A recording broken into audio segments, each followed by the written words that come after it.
empowered people make informed decisions that lead to living a life without regret. This is Sara Khaki and Shawna Woods from Atlanta Divorce Law Group, and this is the Happily Ever After Divorce Podcast. Welcome to the 100th episode of Atlanta Divorce Law Group's Happily Ever After Divorce Podcast.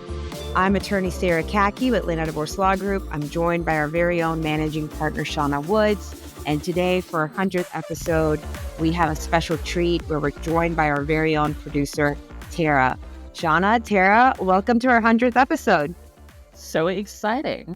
I know. I can't believe we made it, but it's been a very exciting time.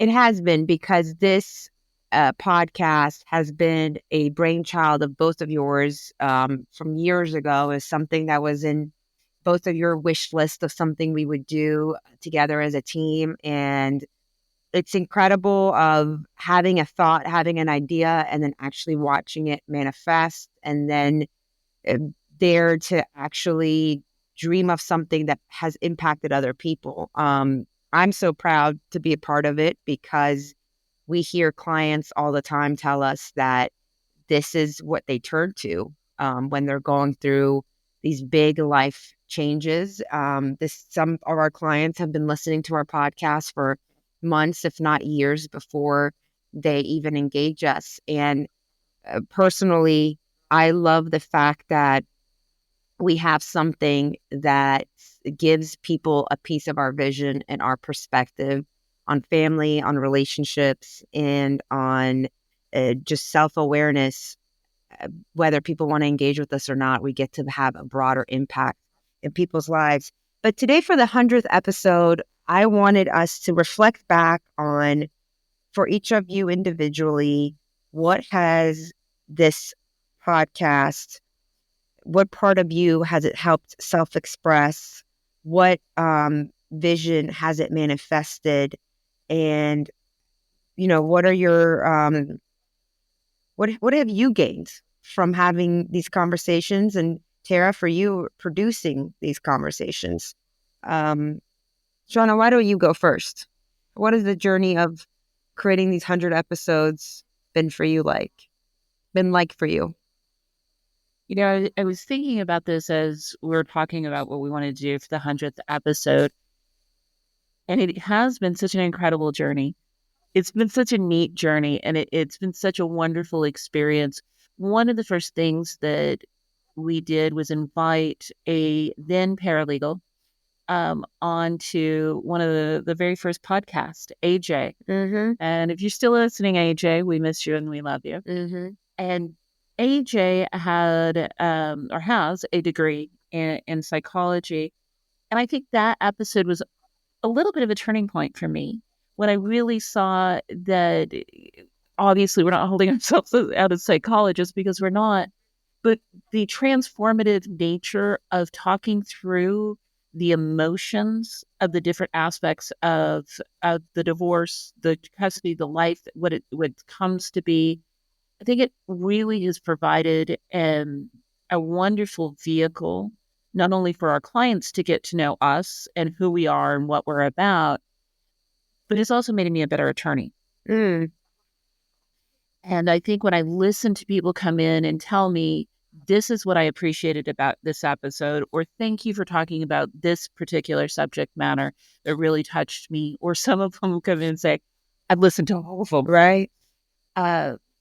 It provides an insight into their lives that allows me to, as we say, meet them where they are, but also to advocate for them. And I've loved the fact that the podcast has allowed me to be a little softer with people, and they see a more vulnerable side of me, instead of always seeing that strong litigator, the advocate who wants to dominate the courtroom and make sure that all our clients are taken care of. It's the mama bear, as they often refer to me as. So I think it's allowed us to be open. Seek to understand. Personally, in my family life, I think it really has bridged a gap between my father and I that we've been very close in different parts of our life, and we had grown a little bit distant. And I think that the podcast and listening to some of the things that I've said has opened an avenue for us to get close again, and we have been, and it's such a beautiful thing personally that I might just tear up a little bit. Oh my gosh. Love that. But the client feedback really does get me too. When they say, hey, you've been really important in the changes that I've made in my life. One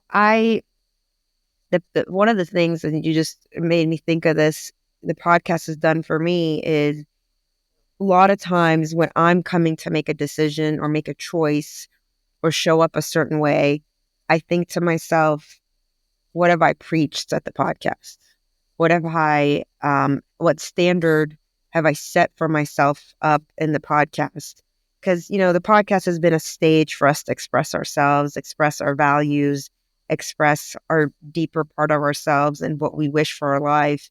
And then I don't want to be a hypocrite, right? So whatever I have emotionally and internally expressed about myself and who I want to be and how I want to be identified and how I want to be known, and most importantly, how I want to look, what I want to see when I look in the mirror. Podcast has created a reflection for all of that, and in that reflection then creates a standard that I want to live by, and I've now announced it to the whole world in a recorded version, which is a privilege and a pressure. And pressure, as I learned from Tim Grover, the author of Relentless, pressure is privilege. And the pressure of coming and announcing every day who we are as far as these topics are concerned, because our beliefs are who we are. It sets the pressure to live by those standards. What a huge accountability. Yes. That is for you and for both of us. Right. I do agree with you. Sarah, I think that it really has grown our friendship. Right. I think it's grown us closer as partners. Mm-hmm. I feel that way about Tara, our producer, as well, that we've had this opportunity to really dig in on some really hard subjects that sometimes make you or me or both of us uncomfortable. Many subjects have made me uncomfortable, that's for sure. That's thanks to Tara and Shawna. They're my two redheads that like to push me past my comfort zone. But, that's why I'm so close to them, because one of the values I've announced is wanting to be pushed past my comfort zone. That's what I have these two for. Tara, what has the journey been like for you? I think it's been a wild ride, but in the best way possible. I think I have a little bit of a different perspective than you guys do as the producer versus, being the host, and then even my role within the firm specifically, being on the intake and marketing side versus the legal side. Just speaking to kind of what Shawna said, one of the things that I love most about what I do day in and day out for the firm is knowing that I'm making a difference in people's lives. Setting up those consultations, I feel confident in the firm that they're calling. I really feel like we can make a difference just through the legal process itself. But on top of that, there's been many, many times where I've gotten on very emotional phone calls of people calling us, it being their first phone call. And they've either listened to the podcast and are fans of ours, and they really feel like it's been, life-changing for them in a way. Or there's just been people where I feel like they've really needed the podcast. And so I've recommended it to them before they even became client of ours. They're clients now and have had, echoing sentiments with what it's done for them. And then just personally, kind of, this is our 100th episode now. So we've talked over 99 very hard topics. Some are fun, but some are very deep. I talked pretty in depth about, my struggle with mental health issues on this podcast. That's not something that I'm very public with just in life in general. So I feel like this podcast pushed me past my comfort zone in that respect. But just even, when I go through my day-to-day life, the amount of knowledge and just kind of insights that I've gotten from this podcast, I feel like is invaluable. I think back and reference episodes all the time. I'm very stubborn and hard-headed in life sometimes. So I really think back on the podcast and kind of, the lessons that you guys give to people. I'm the oldest out of all my siblings, so I don't have like an older sibling kind of role in my life. And I think you guys both know that I look up to you both on a professional and a personal level. You guys are very much role models of mine. So it has kind of felt like in this podcast that I get these like big sister lessons in life that I kind of need, and that tough love.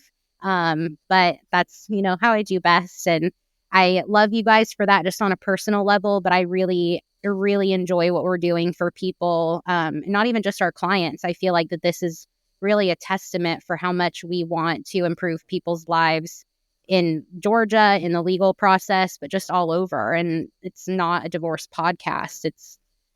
I don't even want to call it a self-help podcast. It's just, I genuinely think it's like that book from when we were little, Chicken Soup for the Soul. I kind of feel like this podcast is an adult version of that. Mm-hmm. Yeah, it's funny because when people ask me about the podcast, the best thing I can say is we're not therapists, we're not psychologists, and we're not here to tell people what to do. But the podcast is an invitation for you to continue to have a thought-provoking dialogue, whether that's internally or that's at home. And we are starting and sparking, hopefully, that dialogue. I was thinking to myself, what are some of the biggest lessons I've taken from being part of this podcast? And it has really, we come into this podcast with like, oh, we have these beliefs that we want to share. But as you do them, it crystallizes your belief. And then you and I have these dialogues back and forth. And then, you challenge me, I challenge you, which helps, sharpen our thoughts more. And, some of the things that I came up with for myself is like, this podcast has really taught me not to take yourself too seriously, and and I think I probably showed up to this podcast taking myself more seriously. When we first started what I call like our jam sessions of what are we going to talk about, I was very limited and tight on what I wanted to open that door up to, right? And you and Tara wanted to push me a little bit. We had conversations about alternative relationships and open relationships and, things. And I'm just the more conservative one between the group. Putting it small. Lightly, very lightly. But that's true. And I've learned and, when I first thought that to myself, I'm like, what does that mean that I'm not taking myself too seriously? Because I think we try to tell people and tell each other, like, take yourself seriously. It's not that you're not taking life seriously. It means you take your values seriously. You take your commitment seriously. You take your beliefs seriously.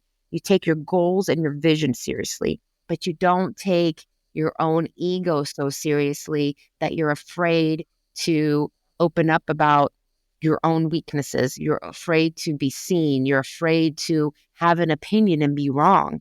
That is one of the biggest lessons I've learned from this podcast is have an opinion. It's okay to have an opinion. Even if it's wrong? Even if it's wrong, start somewhere.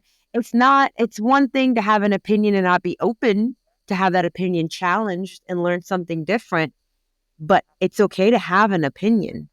And I think we are so afraid in this environment today, and that's one of the challenges we face, even with creating the podcast, of offending somebody, right? And it to the point where nobody sticks out with an opinion. And unless somebody sticks out with an opinion, we can't move forward to the next step to seek the truth.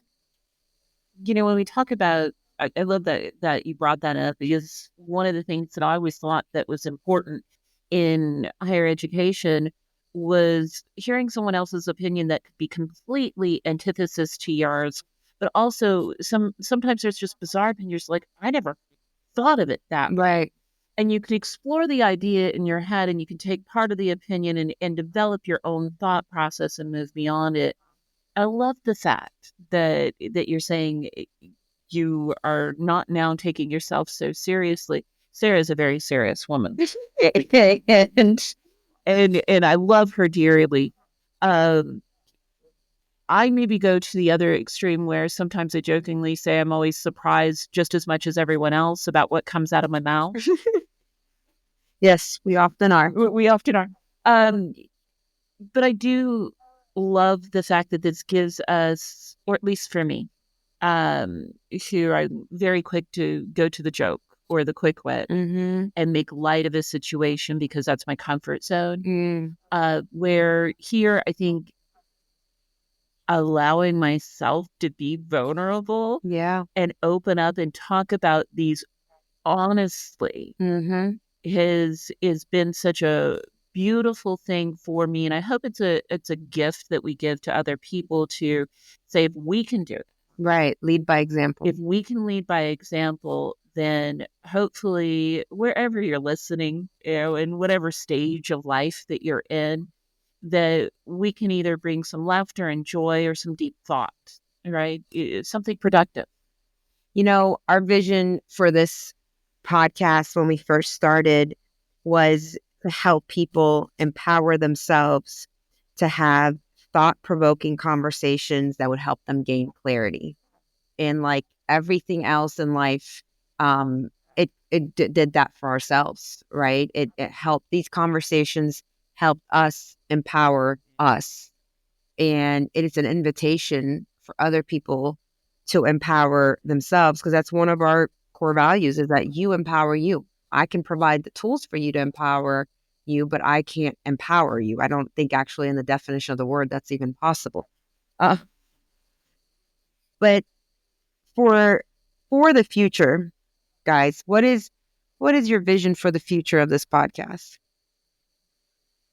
Who wants to go first? Goodness, you just put us on the spot. It's what we do here. That you did. I don't know. I think I can speak probably for my vision. I just think I kind of want to keep doing the same, but better. I think what we've done over the first 100, episodes is amazing. And I think between the three of us and our captain profiles, I think that we can definitely just, I think one of the fun things about our podcast and kind of what we've joked about a little bit on this episode is how we've, been willing to kind of push the envelope, and in respective ways. But I think, we've challenged people's thinking. We've kind of called out specific things within the industry that we don't agree with. I think that we have done a very good job of staying authentic to who we are within the firm and who our team is, and, what our guiding values are. And I think that, staying authentic to that and just continuing to do, what we've been doing, and hopefully do it on even a wider stage, but just continuing to grow and help more people. Tara, I couldn't agree with you more. I think that once you find the secret sauce, you keep using it. So I do think that, but I do think we can add to it. And occasionally I would like to see us bringing in some special guests to have some different perspectives or some specialties involved. And I think we can do that. I also think that I'd love to hear from the listeners about what they want to talk about and what they'd like to hear us talking about, and maybe answer not necessarily legal questions, because we're not going to be able to do that, but really talk about some questions that or topics, right, that you would like to explore as well. So I think that we're open to inviting more people to the conversation, whether that be for more listeners, listening to listener feedback, and having, our very special guests. I mean, I'd love to have Judge John Sumner, come and talk to us about his experiences. And I'd love to bring that to our listeners because I think he has a wealth of knowledge. Absolutely. I agree with both of that and both of what you guys are saying. And for me, from a vision perspective, I really am inspired by meeting people when they're in a critical decision-making path. And that could be divorce, That could be many things in life, many life transitions. And if we could meet them right in that point of decision making, that fork in the road, so to speak, and stop any decisions that are based on emotion, any decisions that are based on undue pressure or influence that doesn't necessarily come from a place of their own values and their own clarity. And that's where we get to meet them. And that's where we get to invite a conversation that helps you gain clarity on who you are, what your principles that you want to live by are, and what your values are. And you use that critical point to discover yourself in a much more meaningful and a deeper way. And we get to be a part of that. That's really exciting to me. So I would love for us to, expand the reach of people we're helping, but specifically the people who are reach more people that are in a critical decision-making path. And we get to meet them right there in that, fork in the road. And, the Robert Frost, poem comes to mind. I want to be a part of that. I think it's beautiful. Thank you guys. Thank you for your contribution. Thank you for being incredible partners on this journey. And the self-development for ourselves has been huge. And hopefully we're paying it forward immensely to all of our listeners. And thank you, listeners. Yes. Thank you guys. Yes. And then I will say thank you to you guys as a host for your vulnerability and everything that you've given to me through this podcast. And then again, on behalf of our listeners, I think that you guys are really doing something special here. So here's to another 100 wonderful episodes. Woo-hoo. Thanks for listening to the Happily Ever After Divorce podcast. If you'd like to learn more, go to atlantadivorcelawgroup.com/resources.